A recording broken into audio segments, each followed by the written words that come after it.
Okay, since I've got new toys to play with, like ballistic gel, uh, what started out to be a troll, but now I'm kind of using uh, the lead platter. Uh, Now the new and improved lead platter. Now with 100% more lead. Uh, um, I've decided, to start testing some of my old experimental stuff. I went through some of my old stuff I made early on, uh, experimental, see what I could do kind of stuff. And why not test some of this stuff out? Everything from 55 grain up to 77. But here's the thing about swaging. You can pretty much do what you want. You can make what you want. Um, you can vary the tip. You can make a custom weight. You can, you know, your imagination is what holds you back. Uh, for example, here's a little bit of what an idiot with a swage press can do. Like I said, you can pretty much do what you want. 55, 60, 62, 65, another 65, fat point, soft point, 69, dude, 77. These are actually made from 17 HMR brass, so it's a little thicker. And 77, soft point.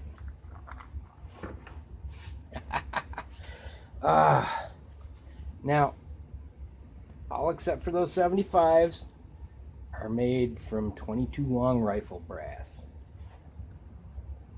69 grains is about as much as you can really do. And you get a fat meat plat. It's basically semi-wad cutter kind of stuff.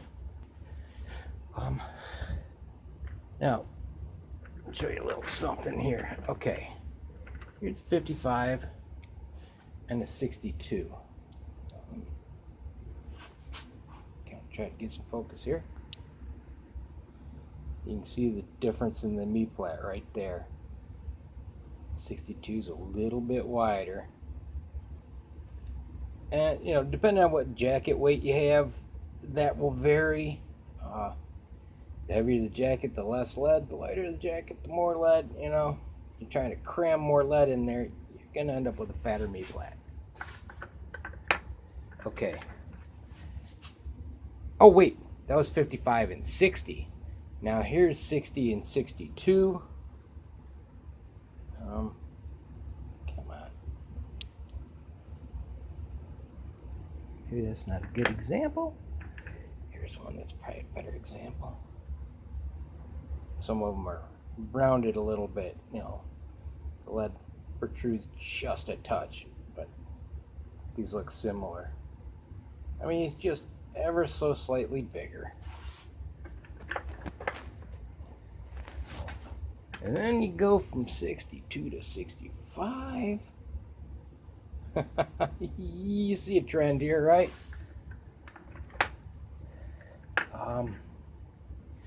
And this 65 has got a soft point.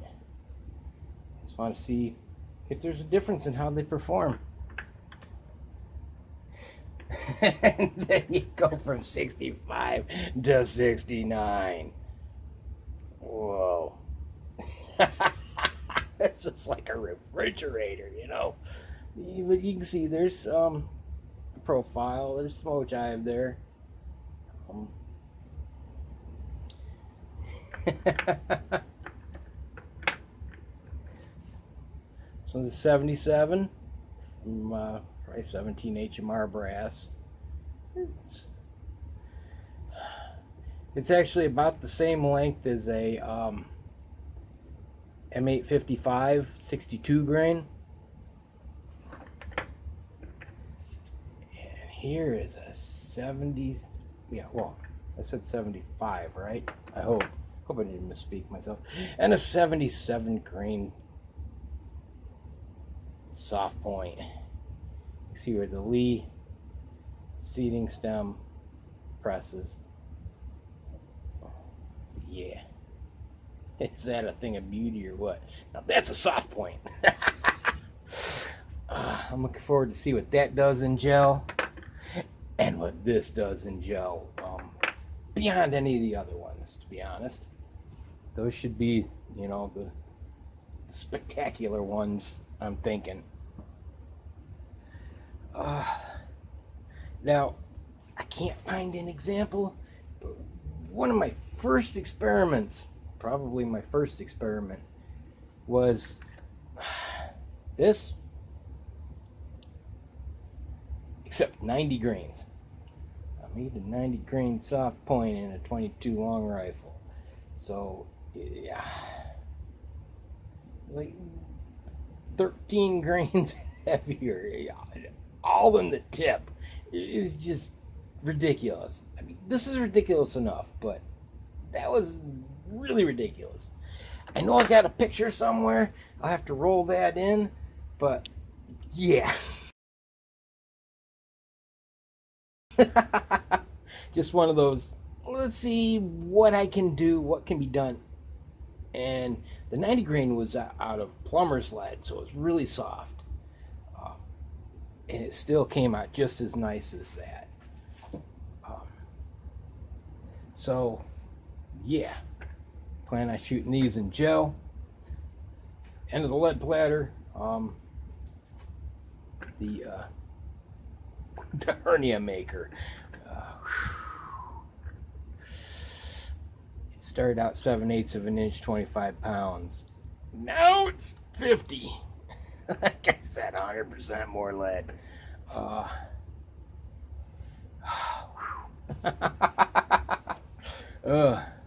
little bit more meat to her. Now, to get these to work, now, oh yeah, these are 7S ogive, so you know they're a little more sleek than typically you see a 6S, which would get you closer to the lands at mag length. I start out way off the lands. Covered it in another video. Don't remember exactly what it is, but it's way off there somewhere, like 80,000, 70,000. I forget right now. But yeah. So it's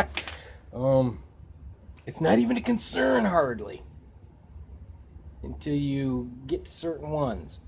Mostly it is staying within mag length is the real thing, and these Soichi bullets tend to be shorter than anything on the market, so you know, pressure issues aren't really so much of a concern. If I wanted to approach rated load data velocities, sit them a little deeper. That's what I found, because they're just much shorter. Like I said, the 75 grain is about the same length as a 62 grain M855,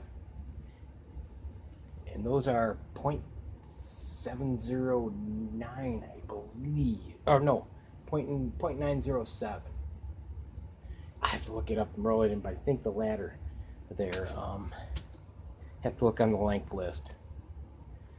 And my 62s are shorter than a M193 55 grain ball ammo.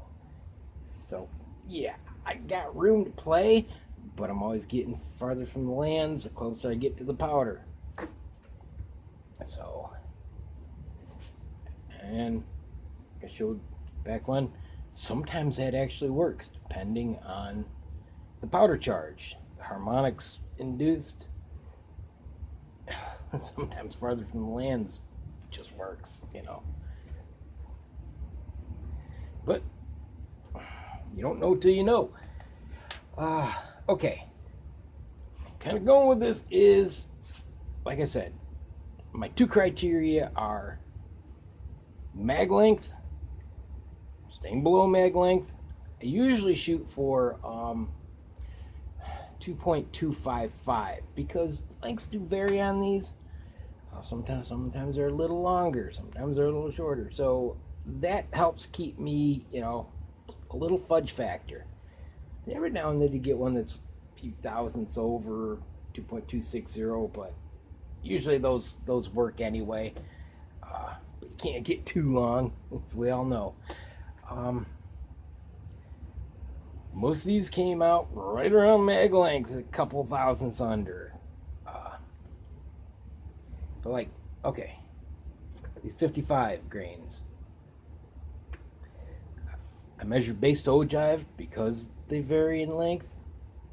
It's a more consistent measurement. I got a base to ogive of 1.890.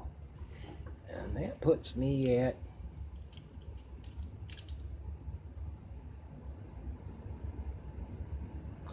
right around 2.260. That one says it's a thousandths over. Make sure I'm zeroed.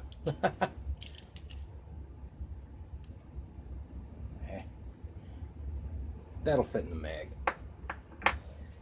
I've had them a few thousandths over and they work just fine. So I'm using 10 round Gen 3 EP mags. And, I got lucky, I guess. Now, the 60s, 1.925 base to ogive.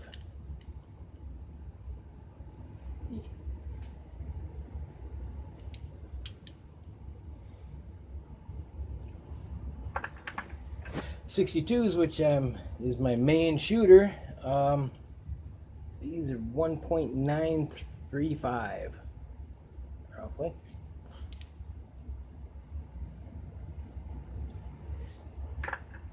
Now, like I said, depending on the jacket weight, you can end up with slight differences in length. So I've had some where 1.945 worked, and they were just right around mag length. 1.940 was common, but like I said, I gotta play with it every now and then. Now I go up to these 65 grain flat points. My fat points. Those are the fat points. 1.995.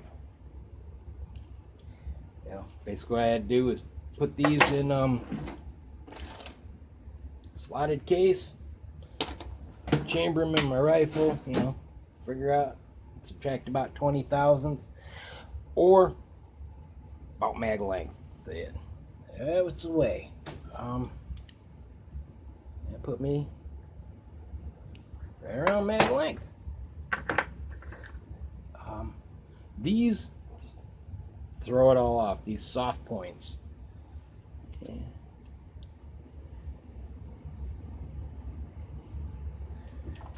65 grain soft point, 1.885. So they're 10 thousandths shorter base to ogive than the fat points.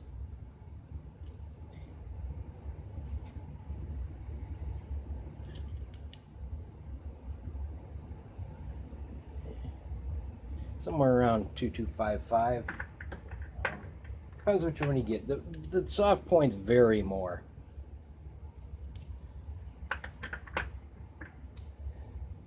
And we come to the 69 grain fat points.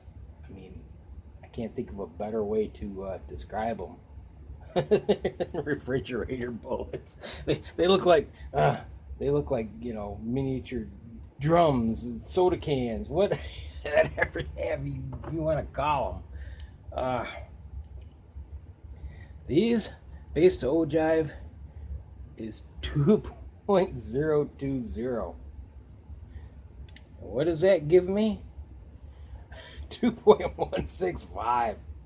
I mean, We're 95 thousandths under mag length with the longest ogive, or base to ogive measurement. Get these 77 grainers. Like I said, 17 HMR or 22 Win Mag is thicker brass, so you don't have to use as much lead. Well, okay, it's heavier bullet. You got to use more lead, but you know what I'm saying. The ratio, there's more jacket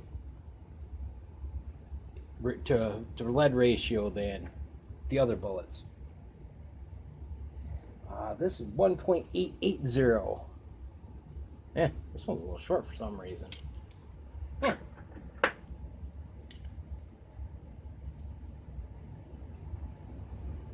It's more like it. What does this give me?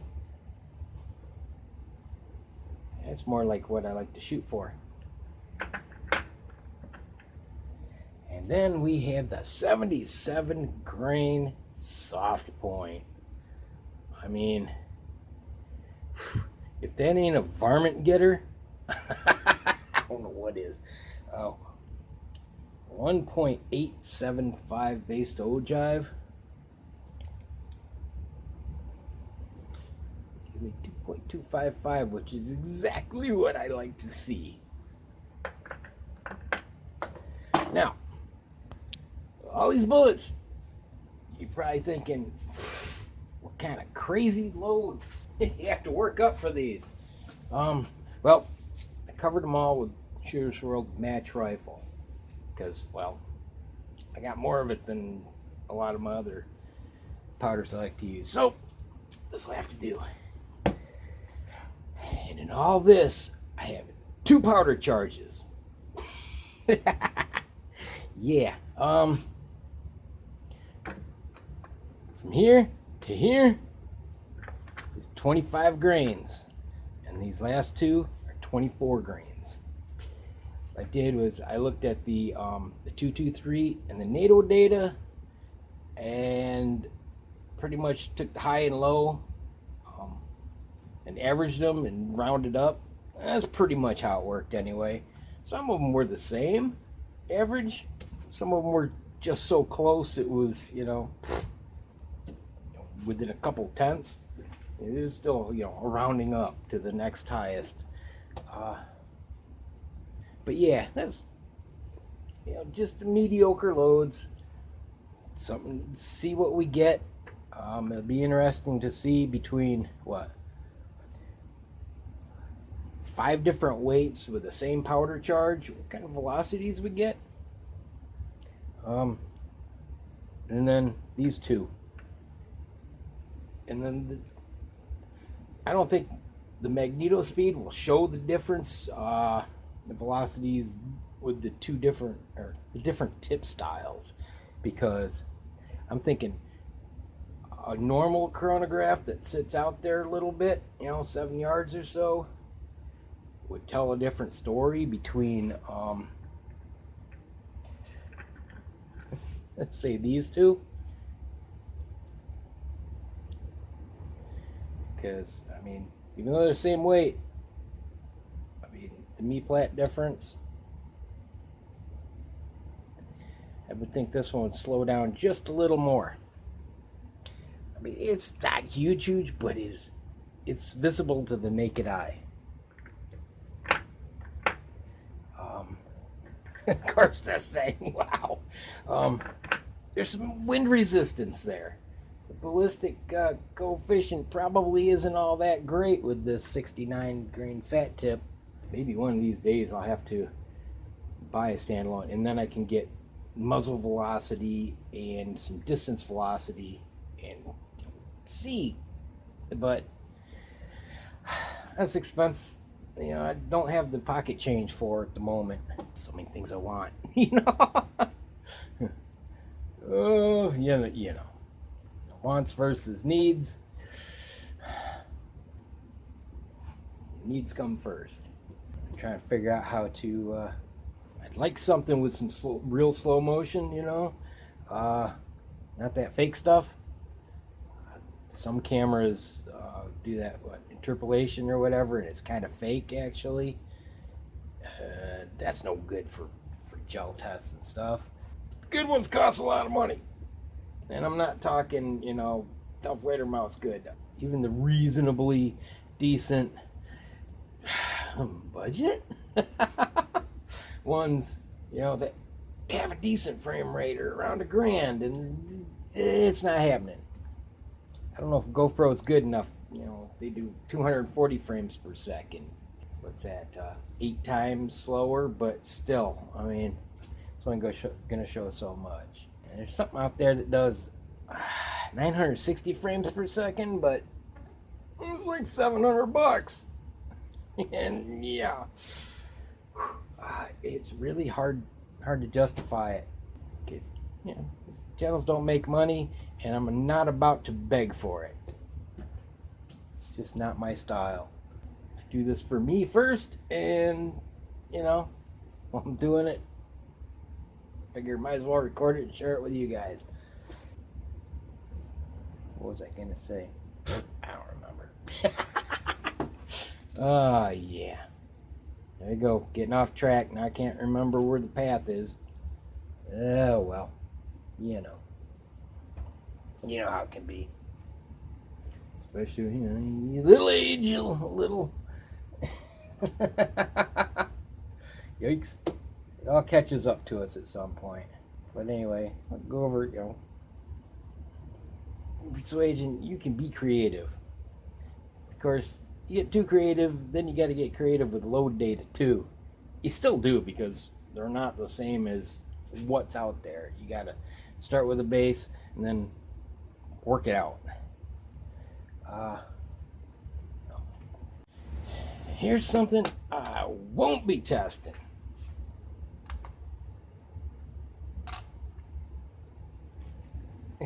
My 100 grain rebated boat tail 224. Yeah, not that I could stabilize it in a 1-8, but I still haven't been able to find anyone with a 224 Valkyrie that's willing to give it a shot. Of course, I'm thinking the reason Federal never put out anything more than brochures and literature is because it probably needs a crazy twist rate. 6.5, something like that. And, probably figured it wasn't really viable. They went up to 95 though. Maybe there's a cutoff point right there. I don't know. I don't know if it'd be an overpressure issue in 5.56, but yeah, who's got one with that kind of twist rate just, hanging out in the gun cabinet, right? I know it's not going to stabilize my 1-8. Those are only supposedly good for 80 grains, so yeah. So this thing is 100 grain, 0.1715 inches.